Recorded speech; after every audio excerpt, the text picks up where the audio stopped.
can hear the drop of rain that falling on my windows. Our ASMR video today will be about famous Dutch painter Rembrandt van Rijn, usually simply known as Rembrandt. Here we have his auto portrait.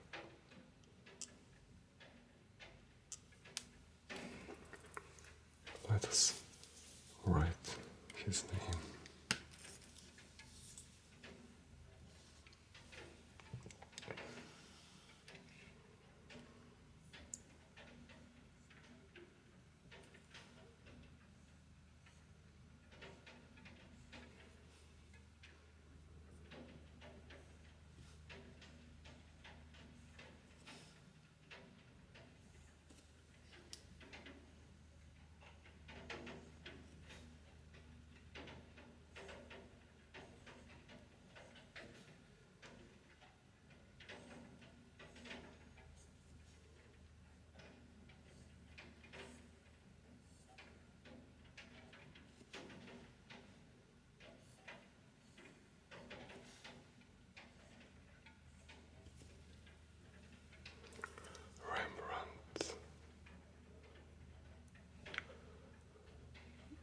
He was a Dutch Golden Age painter, printmaker, and draftsman,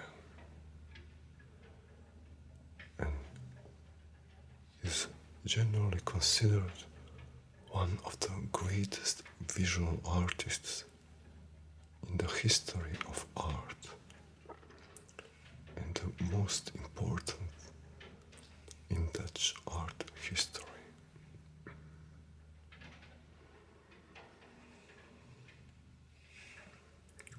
Unlike most Dutch masters of the 17th century,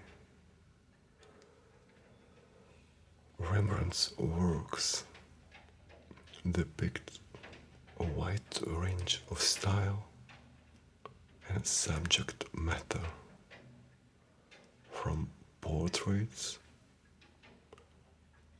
and self-portraits to landscapes, historical scenes, biblical and mythological themes, and animal studies. His contribution to art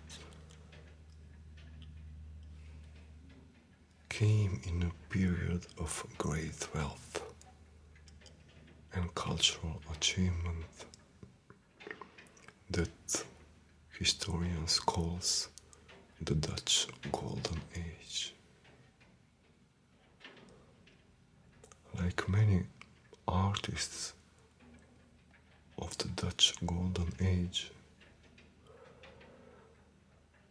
Rembrandt was an passionate art collector and dealer. Here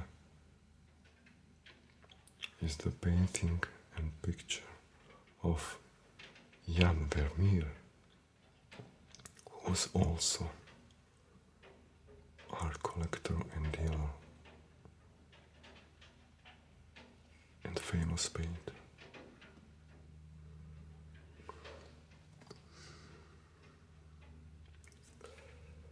Rembrandt never went abroad, but was considerably influenced by the work of the Italian masters and Netherlandish artists who had studied in Italy, like Peter Paul Rubens. Here is the picture of Peter Paul Rubens.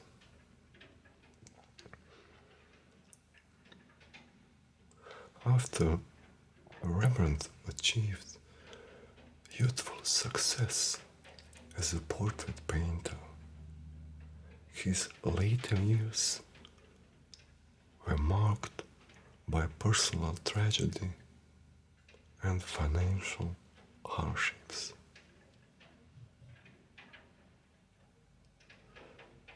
But his etchings and paintings were popular throughout his lifetime, and his reputation as an artist remained high, and for 20 years he also taught many important Dutch painters.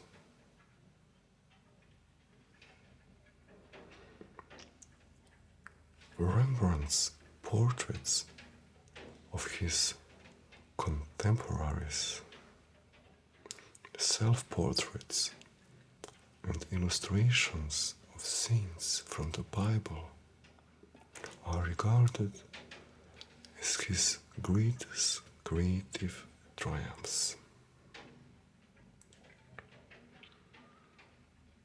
His foremost contribution in the history of printmaking was his transformation of the etching process from a relatively new reproductive technique into an art form. His reputation of the greatest etcher in the history of the medium was established in his lifetime.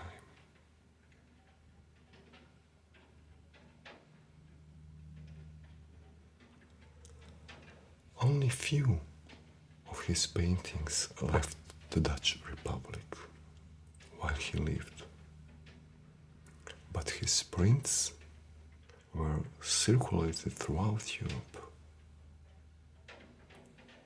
and his wider reputation was initially based on them alone.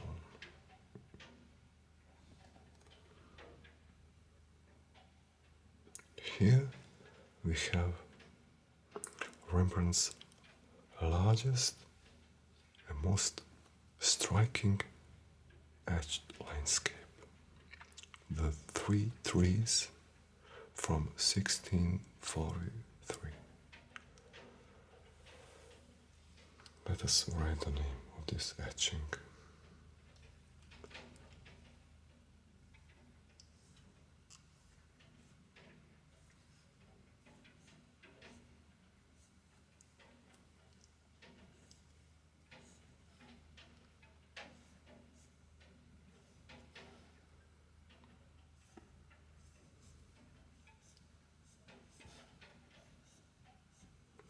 The three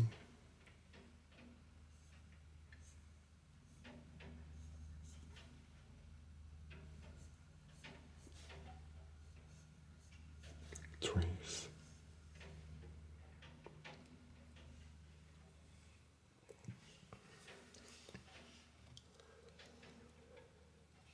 Here on this etching, he masterfully combined techniques of dry point, engraving, and varied depths of etched lines, and a speckled tone to create a sense of nature in flux. He animated the landscape with many details, Let us see some of these details. Here,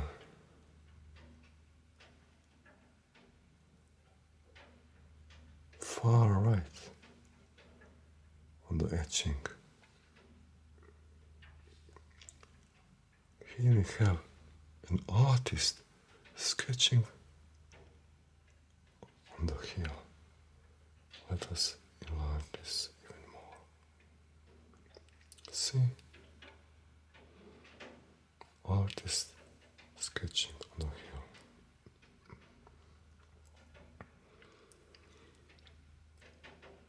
Very interesting trees with many details.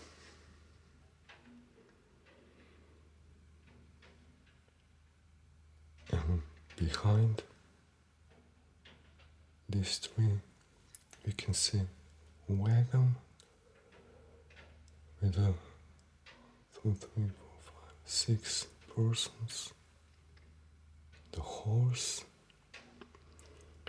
and one man with a stick behind them. If we go further to the left of the etching, we can see here a windmill and a couple of houses. Here we can see also a group of people. And here, to me, it looks like a dog. Here, a cow on the metal. Let us go even more to the right.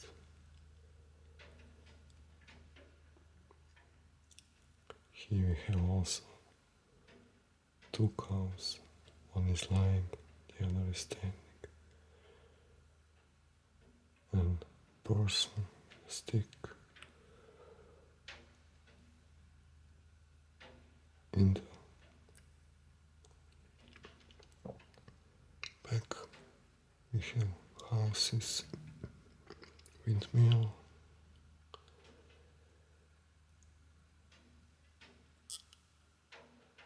here more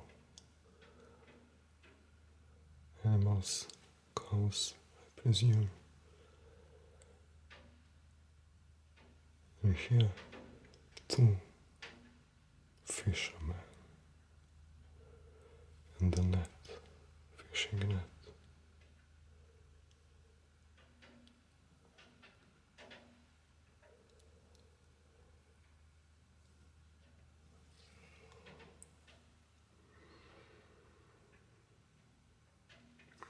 Some of the unnatural clouds formation on this part of the etching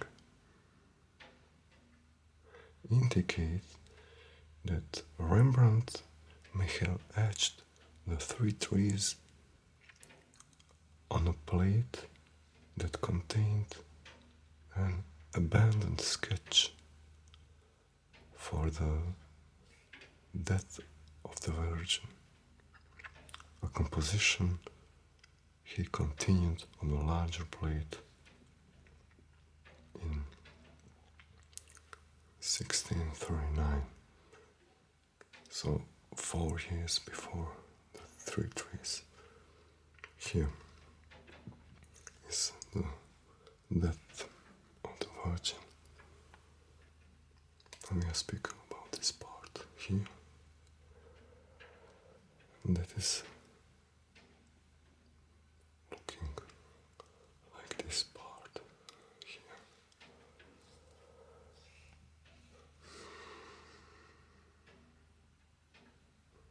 Let us speak a little bit about private life of Rembrandt. For a will erase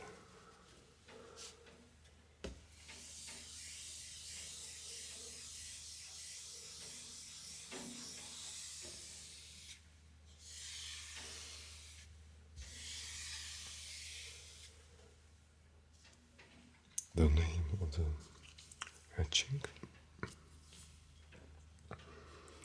and here we will write the day when he was born. It was 15th July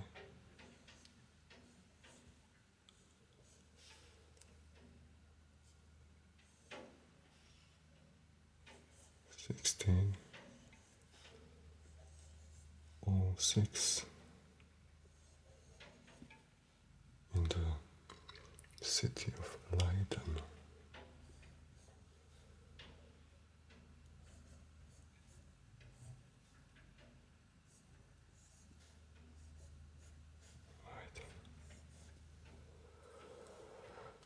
Then it was Dutch Republic, now it is the Netherlands. He was the 9th child, and his family was quite wealthy. His father, Hamen, was a miller, and his mother, Niljen, was a baker's daughter. Religion was a central theme in Rembrandt's works. His mother was Catholic,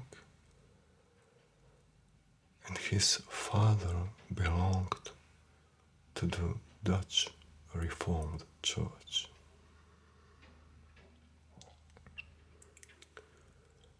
While his work reveals deep Christian faith,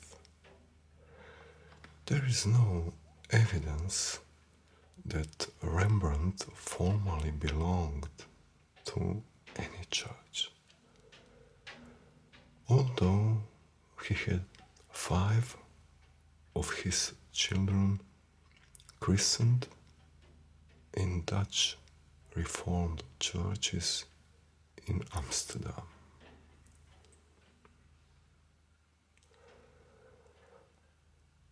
As the youngest son, Rembrandt was not expected to carry on his father's business. Since the family was prosperous enough, they sent him to the Leiden Latin School, where he remained for 7 years. In 1620, he enrolled briefly at the University of Leiden, perhaps to study theology. But he was interested in the art of painting and drawing,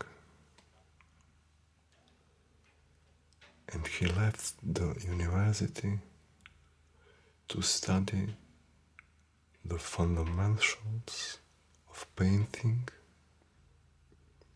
with the Leiden artist Jacob Isaac. After 3 years with this master, Rembrandt left in 1624 for Amsterdam, where he studied for 6 months under Peter Lastman, the most important history painter of the day. Unlike many of his contemporaries who traveled to Italy as part of their artistic training. Rembrandt never left the Dutch Republic during his lifetime. He opened a studio in Leiden in 1625, which he shared with friend and colleague Jan Levens. And in 1627, Rembrandt began to accept students. It is interesting because in 1627 he was only 21 years old. In 1629, Rembrandt was discovered by the statesman Constantin Huygens,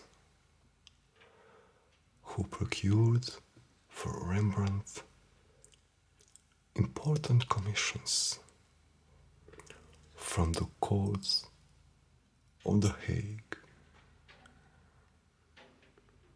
As a result of this connection, Prince Frederick Hendrik continued to purchase paintings from Rembrandt until his death, and he died in 1647.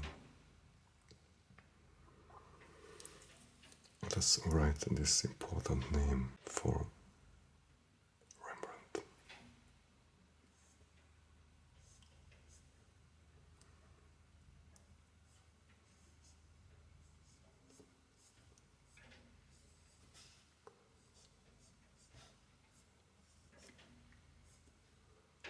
Frederick Hendrik.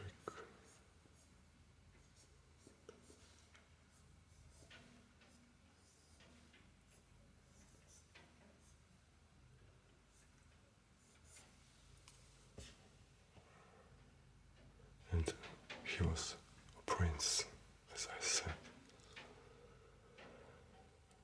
At the end of 1631, Rembrandt moved to Amsterdam, a city rapidly expanding as the new business capital of the Netherlands. He began to practice as a professional portraitist for the first time with great success. He initially stayed with an art dealer, Hendrik van Uylenburg, and in 1634 he married Hendrik's cousin, Saskia van Uylenburg. It is an important date of his life, and we will write this.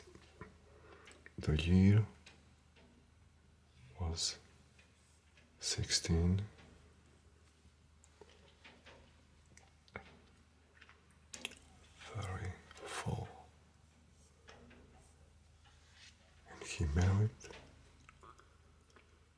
Saskia.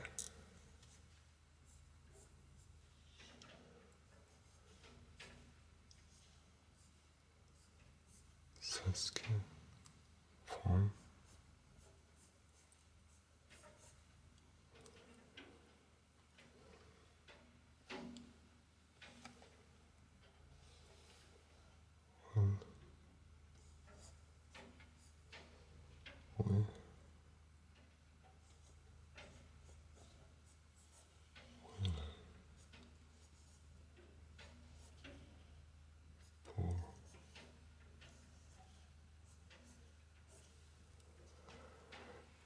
So She was his first wife.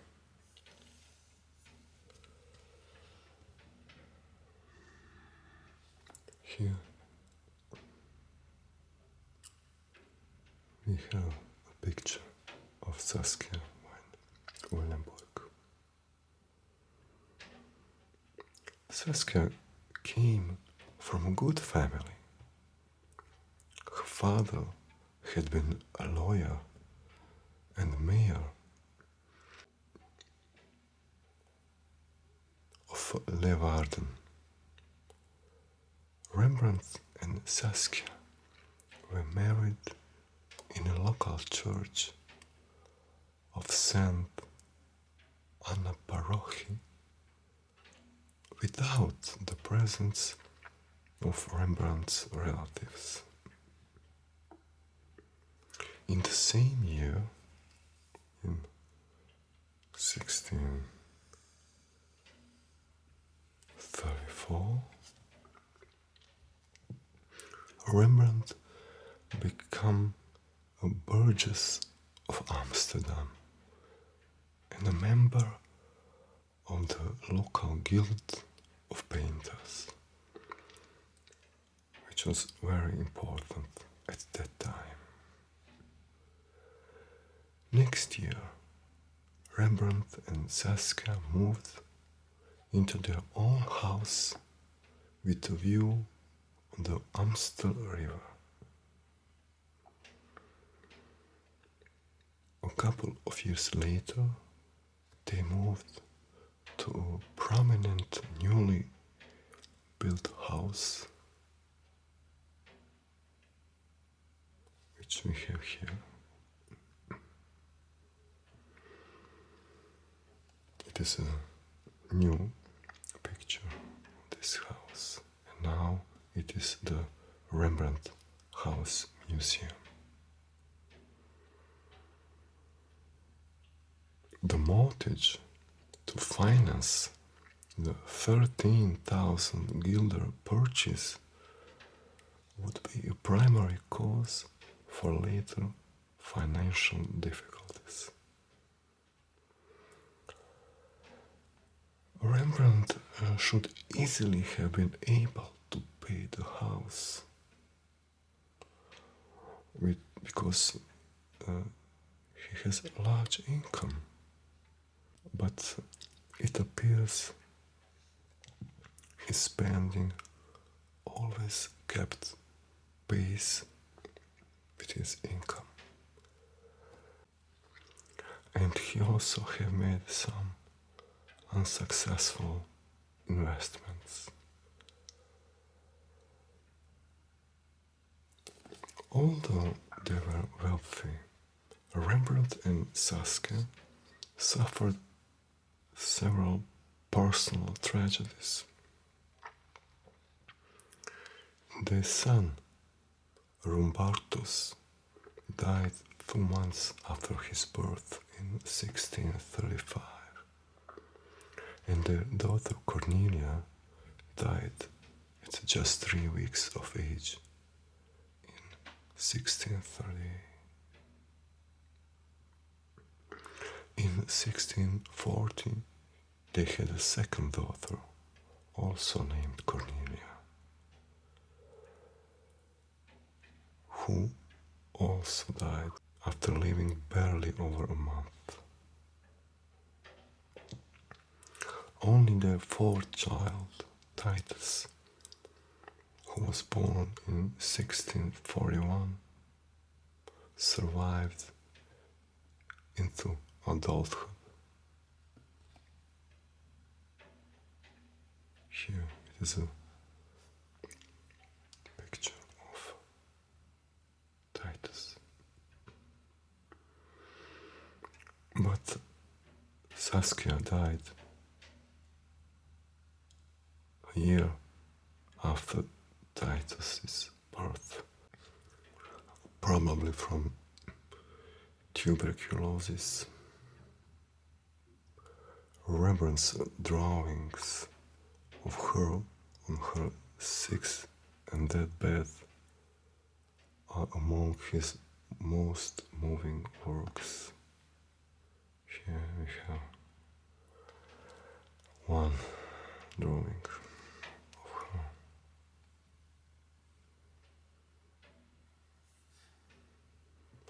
On her deathbed. During Saskia's illness, Rembrandt had to employ a nurse and took on a widow called Geertje Dirks. She was Titus' caretaker, and she also became Rembrandt's lover. She became his common law wife for a short time, but then he took on another servant, Hendrikje Staffels, and fell in love with her. Geertje took Rembrandt to court on the grounds that he had promised to marry her. And after that, he charged her with pawning some of Saskia's jewelry that she had left to Titus in her will. After a much bitter dispute, Rembrandt somehow had her sent to a house of correction.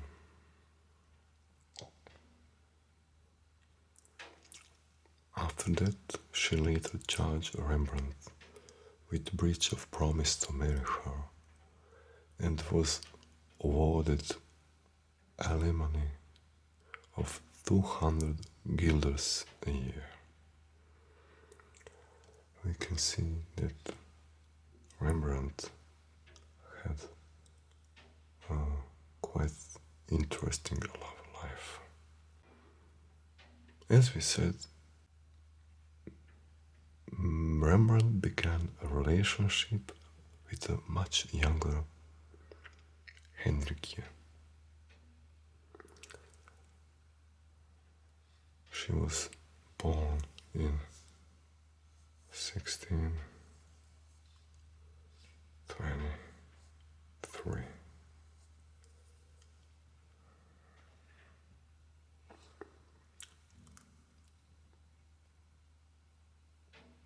So the difference was about 16 years. In 1654, they had a daughter, Cornelia.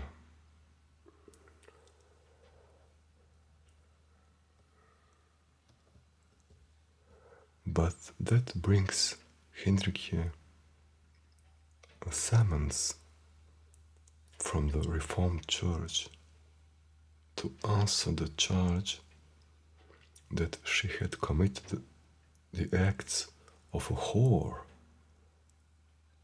with Rembrandt the painter. She admitted this and was banned from receiving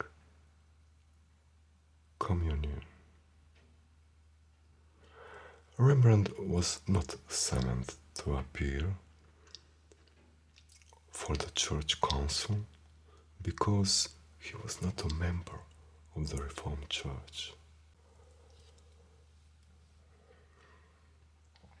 The two were considered legally wed under common law, but Rembrandt had not married Hendrikje. Had he remarried, he would have lost access to trust set up for Titus in Saskia's will.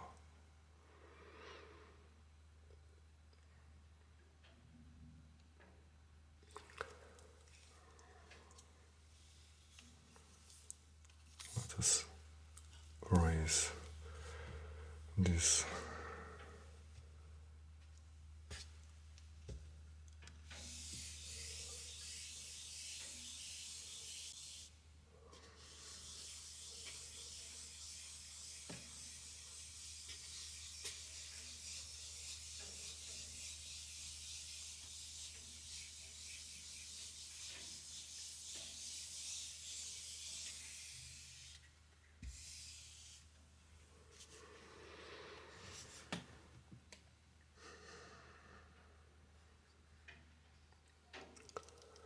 While no formal portraits of Hendrikje survive, she is believed to have modeled for a number of Rembrandt's paintings, including this work,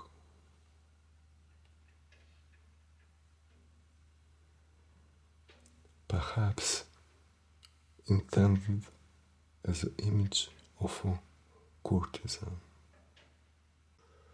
Figure's intimate gesture of holding her robe closed with one hand represent the close observations a Rembrandt made of the woman and his household in many surviving drawings. You can see this detail here.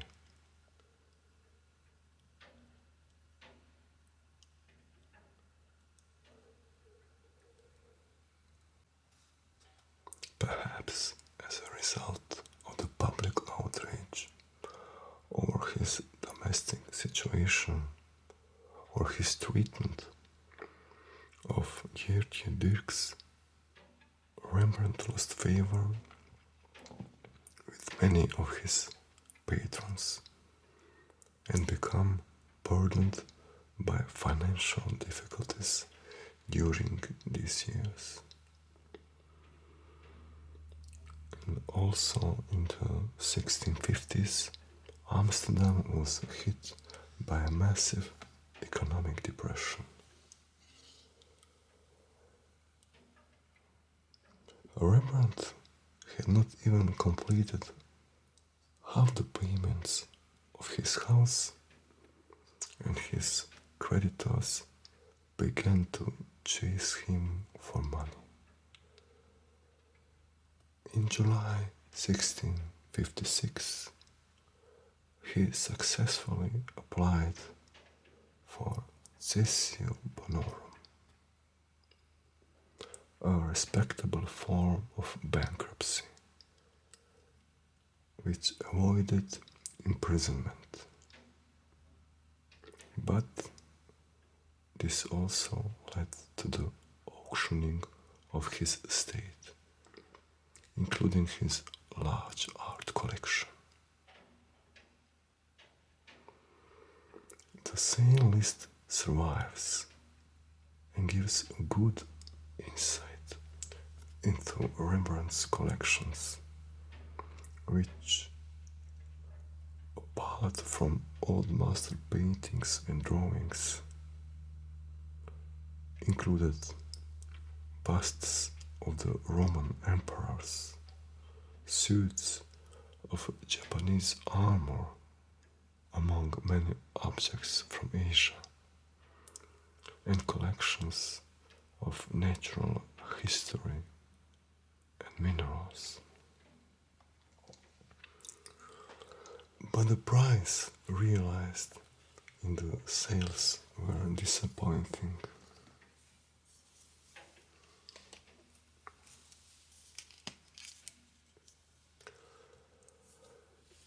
Rembrandt was forced to sell his house and his printing press and move to more modest accommodation. In 1660, the authorities and his creditors were generally accommodating to him, except for the Amsterdam Painters Guild, which introduced a new rule that no one in Rembrandt's circumstances could trade as a painter. To get around this, Hendrikje and Titus set up a Dummy Corporation as art dealers in 1660, with Rembrandt as an employee.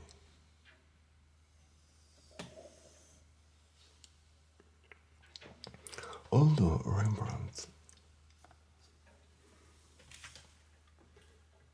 still received a number of important portrait commissions during the late 1650s and early 1660s, stylistic trends had veered away from his deeply personal manner of painting.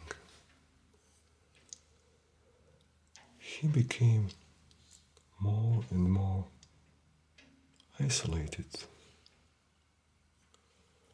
from the mainstreams of Dutch art.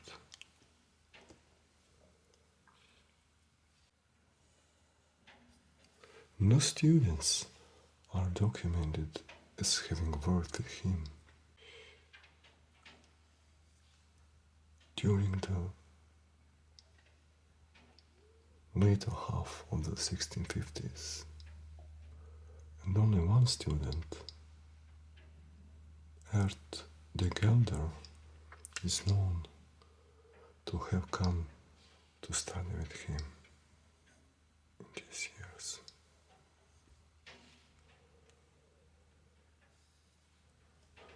Rembrandt's financial situation remained poor during the 1660s.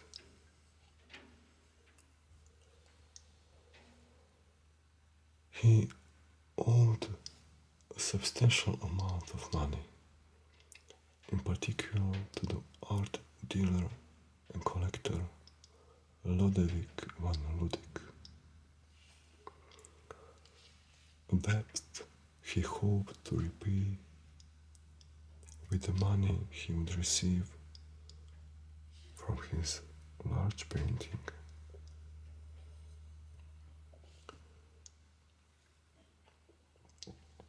The conspiracy of Claudius Civilis for one of the lunettes,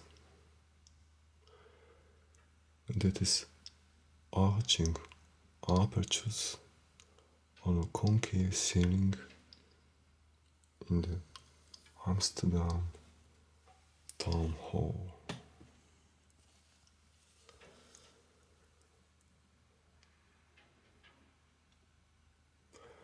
Rembrandt's composition, however, was rejected by city authorities in 1662. The conspiracy of Claudius Civilis was originally the largest painting he ever painted, at about 5 by 5 meters.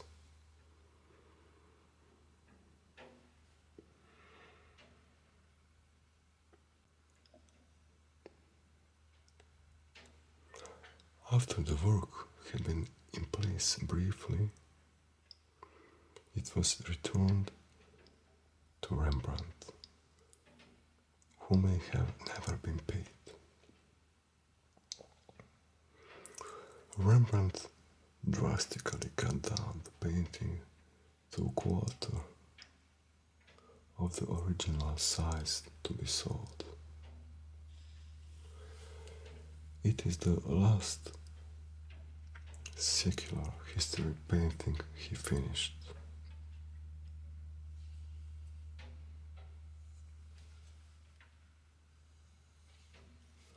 The painting is now on exhibition at National Museum in Stockholm, Sweden.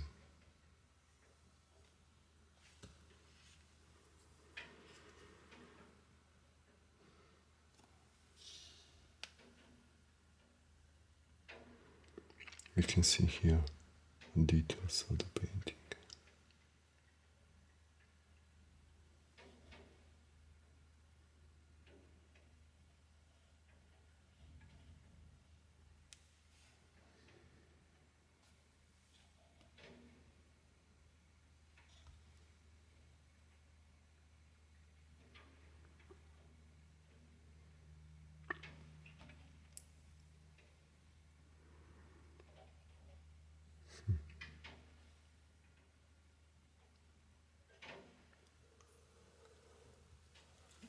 Rembrandt never regained financial solvency and ended up living on the savings of his daughter.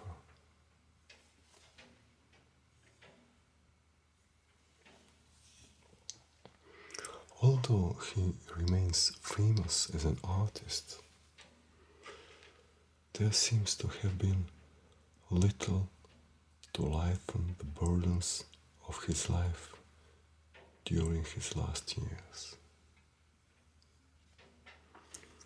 In 1663, the plague ravaged Amsterdam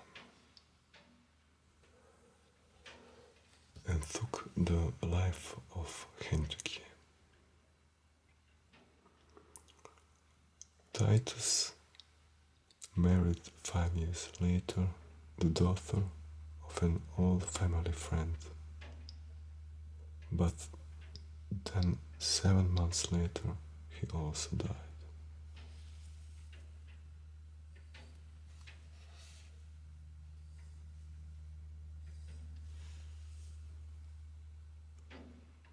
A daughter, Titia, was born 6 months after his death. Rembrandt died within a year of his son. On 4th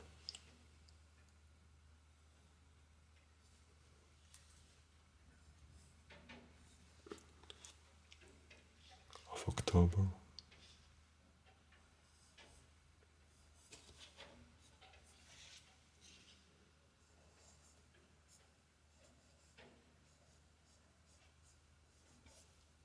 1669 in Amsterdam and was buried as a supposedly rich man, as the heirs paid in burial taxes a substantial amount of money, but in a grave for poor people in the Westerkerk church.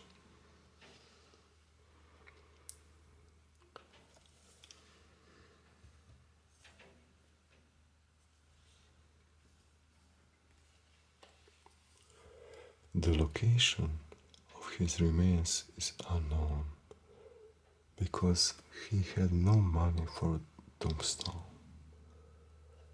His remains were laid in a numbered grave owned by the church somewhere under a tombstone in a church. After 20 years, his remains were taken away and destroyed, as was customary. Only this memorial at the site of his grave remains.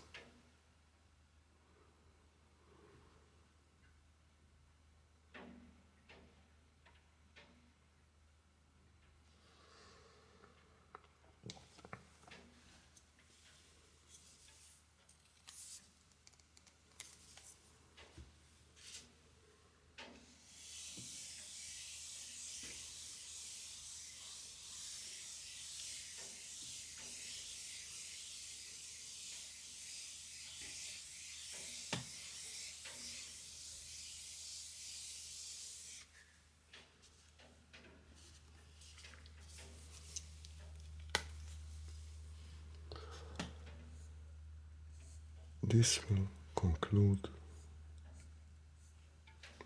our session for today.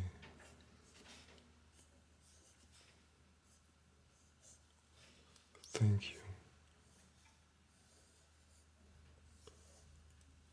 for your attention. Good night.